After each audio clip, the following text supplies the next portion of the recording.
In the last essay, we looked at what happens when two parts of you want incompatible things, and how that split blocks movement from the inside. But there is a different outcome to that same split. Not paralysis, not visible conflict, not falling apart in any way the people around you would recognize. The other outcome is this: you learn to keep moving. You learn to function through the split. You become, over time, very good at presenting a surface the inner conflict never reaches. And at some point, the surface becomes so stable, so practiced, so legible to everyone around you that it stops looking like a surface. It starts looking like you. There is a specific moment a lot of people recognize in retrospect. Not a breakdown, not a confrontation, something quieter.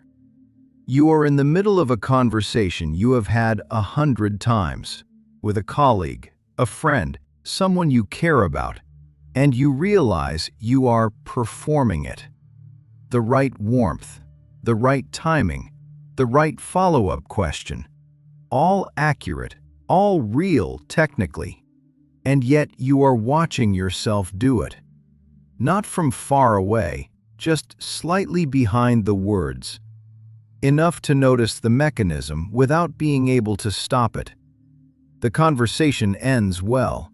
Everyone walks away satisfied. And you file it as a normal day. That filing, calling it fine because it held together, is where this essay begins. There is a version of not being okay that looks nothing like not being okay. It does not announce itself. It does not interrupt the schedule. It does not produce visible distress that gives other people something to respond to. It looks like someone managing their life competently. Someone who meets deadlines, returns messages, shows up, holds conversations with appropriate warmth, keeps the structure of a normal adult life intact. From the outside, functioning. From the inside, something more specific is happening. The functioning has decoupled from the feeling. The output has separated from participation. They are doing their life without being fully inside it. And because the doing continues, because the metrics hold, neither they nor anyone around them has clear evidence that something is wrong. Watch how it operates across one ordinary week. Monday morning, a meeting. You are prepared. You contribute at the right moments. Afterward, someone says you seem sharp. You nod. You felt nothing during it. Not boredom, not engagement. Just the mechanics of presenting someone who is engaged. The performance was accurate enough that no one could tell, including you if you were not paying close attention. Wednesday evening, dinner with people you genuinely care about. The conversation is good, real even. You laugh, you ask questions. You drive home and there is a strange blankness on the other side of it. Not disappointment, not exhaustion, just the feeling of having processed an event without being fully present for it. Friday, you finish something you have been working on for weeks. You look at it. You feel clean, orderly completion, the absence of the next task, nothing that resembles satisfaction. You try to locate the feeling and find the space where it should be. You mark it done. You call it a good week. And it was, externally. That is the precise problem. What makes this state self-concealing is not dishonesty. It is more structural than that. When you perform being fine consistently, over enough time, the performance generates real evidence. The evidence is, your life is intact. The work continues. The relationships hold. The routine functions. Observed from any reasonable angle, this looks like the structure of someone doing well. And you look at that evidence. You are intelligent.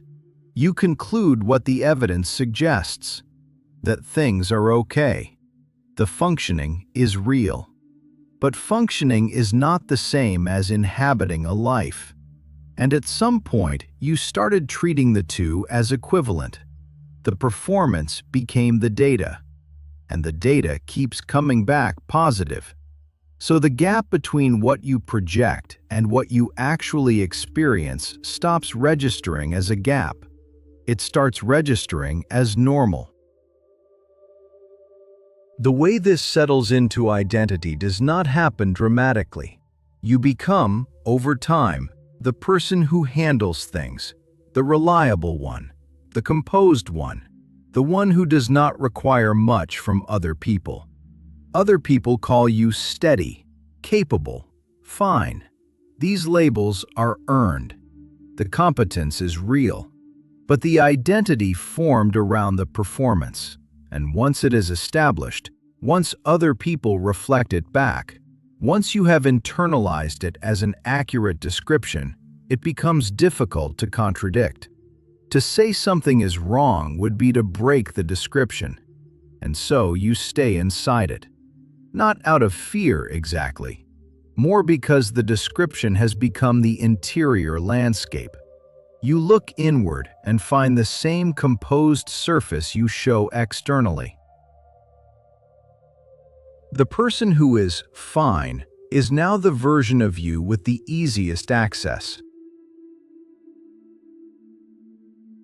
This is the part that does not appear in the familiar accounts. The familiar account has an inside and an outside. Underneath the composed surface, something is roiling. Grief, dread, something that the person is actively suppressing. Sometimes that is the structure, but not always. Sometimes the interior does not roil. It goes quiet, organized, thin. And you look at that calm and it looks like resolution, like having come through something. What it actually is, the result of being organized around the surface for so long that you have lost the habit of reaching beneath it. The absence of distress is not the same as the presence of okay. But at a certain point in this condition, it starts to feel like it is. The word for what happens to the inner life here is not depression, not dissociation in any clinical sense. The word is thinning. Contact with your own experience becomes thinner. You still feel things, but they arrive at a slight remove, processed enough to manage, not fully inhabited as they happen. You go through a dinner that was genuinely good, and afterward cannot locate where you were during it. Not because you were absent, because you were performing presence so automatically that the experience did not fully register. You receive good news and feel the appropriate response, and also, somewhere behind it, a faint unreality. Like watching yourself respond correctly a step too late. None of these moments interrupt the day. None of them produce evidence that would convince anyone, including you, that something is wrong. Each one gets filed. The day continues. What makes this condition stable is also what makes it hard to see. Performance that works does not generate pressure to stop. It generates reinforcement. Other people respond well. Your life continues to function. The internal register that would normally signal something is off has quieted. No crisis forces a reckoning, no evidence of malfunction, no moment where the gap becomes undeniable. Just the ongoing days, the competent work, the warm conversations, the routines that hold. and the private sensation, clearest at night, in unstructured moments when there is nothing left to perform for, that you cannot quite locate where you are inside any of it. At some point, the question changes. The original question, some version of, "Am I okay?" becomes harder to ask, because the evidence keeps coming back, yes. It shifts into something more precise, not "what is wrong with me," but "what is left of me that is not the performance?" That question is not asking about dysfunction, it is asking about access, about what remains of an interior life that has not been absorbed into the smooth operation of appearing intact. For some people, in some periods of this condition, the honest answer is that they do not know. Not because nothing is there, but because they have not reached below the performance in so long, have not needed to, have not found an occasion where it would even make sense, that the passage is unfamiliar. They are still there. They have just stopped knowing how to get to themselves. This is what makes the condition specific to a certain kind of person. The people who fall apart eventually generate legible evidence. The structure breaks. Something happens that cannot be filed under normal. The person in this condition never generates that evidence. The structure does not break. The signals stay clean. The performance holds consistently enough that there is never a moment where the gap becomes impossible to deny. And so, they stay inside it, functioning, composed, on top of things professionally, warm in the ways that matter, doing, reliably, everything that looks like being fine. And never quite explaining, to anyone or to themselves, that performing fine and being fine stopped being the same thing at some point they can no longer identify. Nothing is obviously wrong is no longer an observation. It has become a mechanism. The absence of obvious wrongness is what allows the condition to continue, what allows it to stay invisible, what allows the person inside it to keep filing each day as normal, because nothing today crossed the threshold, and the threshold keeps adjusting to accommodate what is actually just an ongoing state. No dramatic moment to point to, no cause sharp enough to name. Only the accumulating distance between a life that works and the experience of living it, and the practiced daily act of calling that distance nothing. What happens next follows directly from what this condition has built. The performance held, the structure stabilized, the routines continued, the surface stayed intact.